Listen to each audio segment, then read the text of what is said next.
भैया उमर खालिद के अरेस्ट को हफ्ता भर निकल गया, लेकिन ये कन्हैया कुमार जी अभी तक साइलेंट क्यों हैं? क्या इनके साइलेंस के पीछे कहीं बिहार इलेक्शंस का रीजन तो नहीं है? आइए पता करते हैं।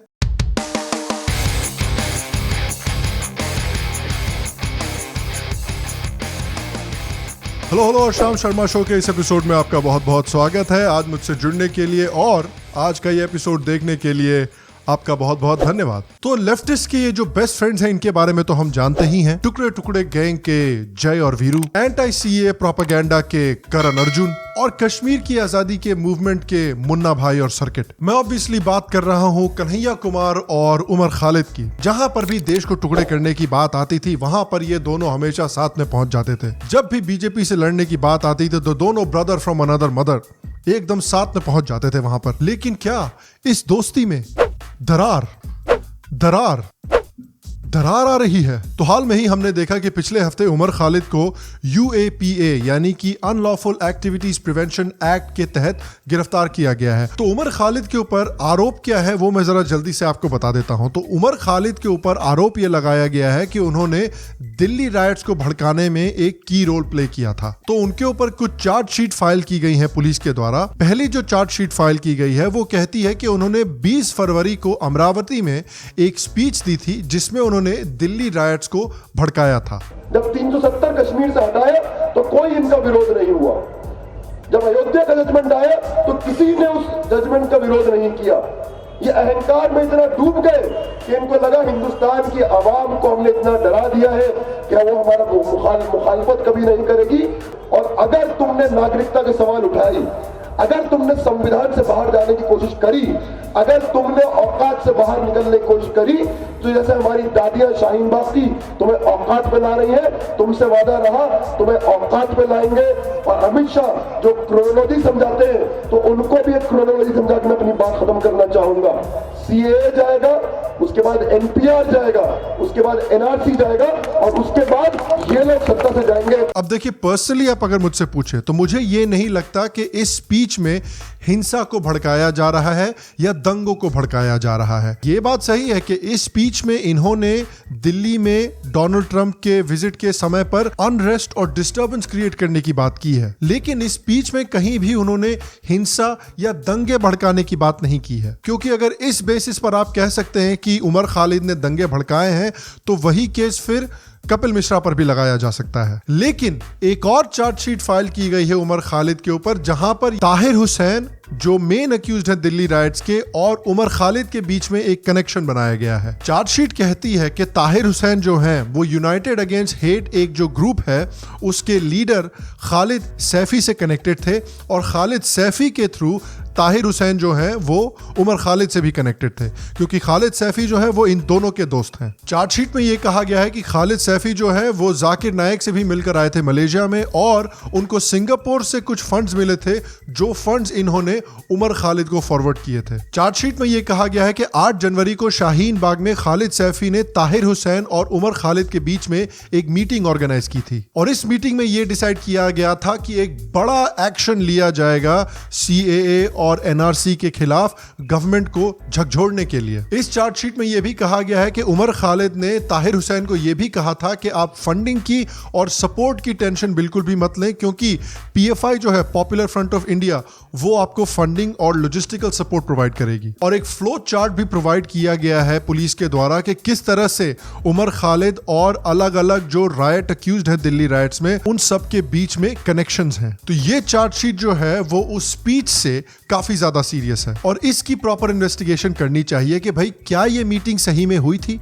अगर ये मीटिंग हुई थी तो इस मीटिंग में एग्जैक्टली क्या डिस्कस हुआ था, क्योंकि देखिए ये बात तो हमें बिल्कुल पता है कि ये जो दिल्ली राइट्स हुए हैं, इन दिल्ली राइट्स में ताहिर हुसैन और उनके गैंग ने काफी प्री प्लानिंग करके रखी हुई थी। पुलिस ने जब ताहिर हुसैन के घर को जाके इन्वेस्टिगेट किया था, एग्जामिन किया था, तो देखा था उनकी छत पर जाके बड़ी मात्रा में पेट्रोल बम रखे हुए हैं, बड़ी मात्रा में बम और गोले रखे हुए हैं। यहां तक कि तो उन्होंने इन बम को क्राउड के ऊपर लॉन्च करने के लिए गुलेल बना के रखी हुई थी। भाई अबे तुमने दंगों के लिए स्पेशल गुलेल बना के रखी हुई है? भाई जितना दिमाग तुमने ये दंगों के लिए लगाया है उतना दिमाग अगर साइंस में लगा देते तो अभी तक कोरोना वायरस की वैक्सीन होती हमारे पास। अब देखिए गवर्नमेंट ने और पुलिस ने बहुत बड़ा रिस्क लिया है उमर खालिद को अरेस्ट करके, क्योंकि ये बहुत ही जरूरी है कि इस इन्वेस्टिगेशन को सही तरीके से किया जाए, ट्रांसपेरेंट तरीके से किया जाए। उमर खालिद के अगर कनेक्शंस हैं दिल्ली राइट से तो उन कनेक्शंस को प्रॉपर तरीके से एक्सपोज किया जाए, क्योंकि अगर पुलिस उमर खालिद और दिल्ली राइट्स के बीच में ढंग के कनेक्शंस नहीं ढूंढ पाती है तो पहली बात तो ये एक बहुत बड़ा मिसकैरेज ऑफ जस्टिस होगा, और दूसरी बात कि आप एक इलिबरल इस्लामिस्ट सपोर्टर, भारत के टुकड़े टुकड़े करने के एक सपोर्टर को आप फ्री में फालतू में एक हीरो बना देंगे। और कसम से इस तरह का आदमी हीरो बनना डिजर्व नहीं करता। मैं बताता हूं आपको कौन हीरो बनना डिजर्व करता है। इस तरह के लोग हीरो बनना डिजर्व करते हैं।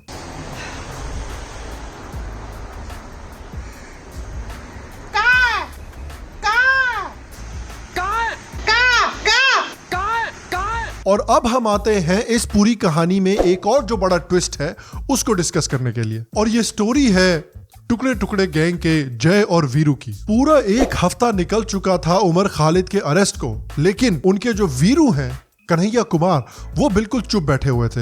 हफ्ते भर के बाद उन्होंने फेसबुक के ऊपर एक पोस्ट डाला जिसमें उन्होंने बात की कि किस तरह से डेमोक्रेसी की मौत हो रही है भारत में, लेकिन फिर भी उन्होंने डायरेक्टली और क्लियरली एक ढंग के तरीके से उमर खालिद के बारे में बात नहीं की। अब उमर खालिद भी सोच रहा होगा, हाय वीरू किधर है तू भाई। यहां तक कि 16 सितंबर को एक प्रेस कॉन्फ्रेंस का ऑर्गेनाइजेशन हो रहा था उमर खालिद के अरेस्ट के खिलाफ प्रोटेस्ट करने के लिए, और इस प्रेस कॉन्फ्रेंस में कन्हैया कुमार जो थे वो एक मेन स्पीकर होने वाले थे। लेकिन जब कन्हैया कुमार वहां नहीं थे तो मीडिया को बताया गया कि भाई लेट है, अभी आ जाएंगे। लेकिन एंड में कन्हैया कुमार तो वहां पहुंचे ही नहीं। अबे कहां गया भाई, कहां छिपा हुआ है, किस शहर में हो तुम? और जब कुछ महीने पहले जब एंटी सीए कुछ प्रोटेस्टर्स को अरेस्ट किया गया था, उनके लिए आवाज उठाने के लिए भी कन्हैया कुमार जो है वो पूरे 2 महीने तक चुप थे। तो कन्हैया कुमार ने अपनी पूरी जो रेपुटेशन है इस टुकड़े टुकड़े गैंग के साथ दोस्ती करके बनाई थी। इस टुकड़े टुकड़े गैंग के साथ दोस्ती करके इनको स्वरा भास्कर से दोस्ती करने को मिला, इनको कुणाल कामरा से दोस्ती करने को मिला, इनको बीइंग ह्यूमन के YouTube चैनल पे जाकर YouTube वीडियो बनाने को मिला। लेकिन आजकल उमर खालिद को सपोर्ट करने के लिए कन्हैया कुमार जी गायब हैं। बल्कि मैंने तो ये भी कहा, कमीने जलील, मैं सोच भी नहीं सकता था कि तू ऐसा विश्वासघात करेगा मेरे साथ। ये तुम क्या कह रहे हो?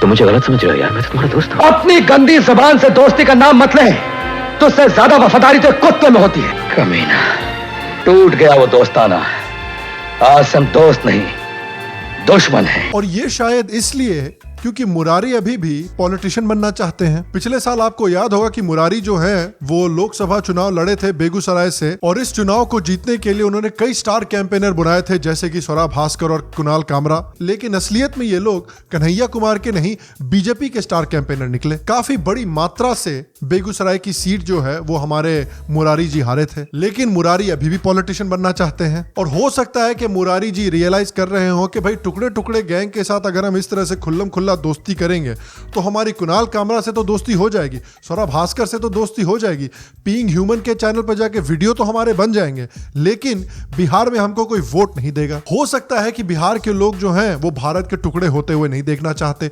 हो सकता है कि बिहार के लोग जो हैं वो अफजल गुरु की मौत पे शर्मिंदा होते हुए नहीं देखना चाहते लोगों को। हो सकता है कि बिहार के लोग जो हैं वो हिंदुओं से और काफिरों से आजादी नहीं चाहते। और बिहार असेंबली इलेक्शन के डेट्स जो हैं वो कभी भी अनाउंस हो सकते हैं। और आपने तो शायद देखा ही होगा कि बिहार के इलेक्शन के लिए सारी कम्युनिस्ट पार्टी आरजेडी के साथ मिलकर एक महागठबंधन बना रही हैं। शायद कन्हैया कुमार इलेक्शन लड़े, शायद कन्हैया कुमार इलेक्शन नहीं लड़े, लेकिन फिर भी आगे जाते हुए तो वो पॉलिटिशियन क्लियरली बनना चाहते हैं। और हो सकता है कि बिहार की पब्लिक से लपड़ खा के उनको कुछ चीजें समझ में आ गई हो, और जब तक बिहार के इलेक्शन खत्म नहीं हो जाते तब तक हो सकता है कि वो अपने टुकड़े टुकड़े गैंग के दोस्तों से थोड़ा डिस्टेंस बना के रखना चाहते हो ताकि इलेक्शन में उनकी थोड़ी मदद हो जाए। और अब हम आते हैं इस सारे सिचुएशन में जो सबसे फनी चीज हुई है उसको डिस्कस करने के लिए। तो आप तो जानते ही हैं कि जितने भी लेफ्टिस्ट हैं वो किस तरह से कास्ट से बिल्कुल नफरत करते हैं। हमारे लेफ्टिस्ट कास्ट से उतनी ही नफरत करते हैं जितना सन्नी देओल ढंग से डांस करने से नफरत करते हैं। हमारे लेफ्टिस्ट चाहते हैं कि अपर कास्ट के जितने भी अधिकार हैं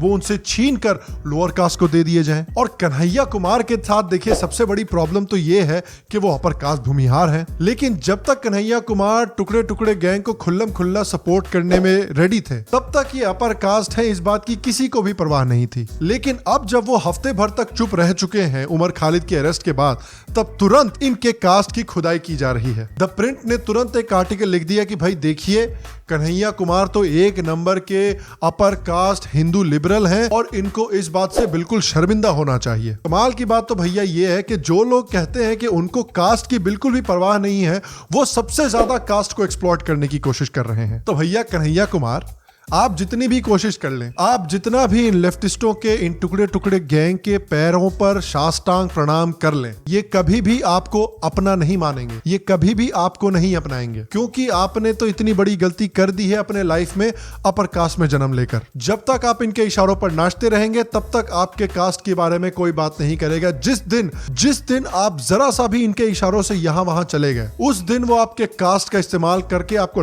लात मार के बाहर निकालेंगे। और मैं आपसे पूछना चाहता हूं कि आपको क्या लगता है कि कन्हैया कुमार जो हैं वो एक हफ्ते तक उमर खालिद के अरेस्ट होने के बाद बिल्कुल चुप क्यों बैठे हुए थे?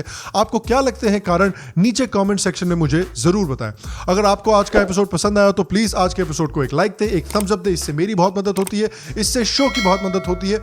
और एक बहुत बड़ा अनाउंसमेंट भी है आपके लिए कि मैंने शाम शर्मा शो का एक डिस्कॉर्ड सर्वर और एक रेडिट सर्वर भी शुरू किया है, जहां पर मैं आपको इनवाइट कर रहा हूं कि आप आइए, आप मीम सबमिट कीजिए, आप कमेंट सबमिट कीजिए, आप न्यूज सबमिट कीजिए वहां पर। और मैं एक नया सेगमेंट शुरू करने जा रहा हूं अपने चैनल पर, या तो एक मीम रिव्यू रहेगा या फिर एक न्यूज रिव्यू रहेगा, जो रेडिट पर और डिस्कॉर्ड पर आपने मुझे सबमिट किए हैं।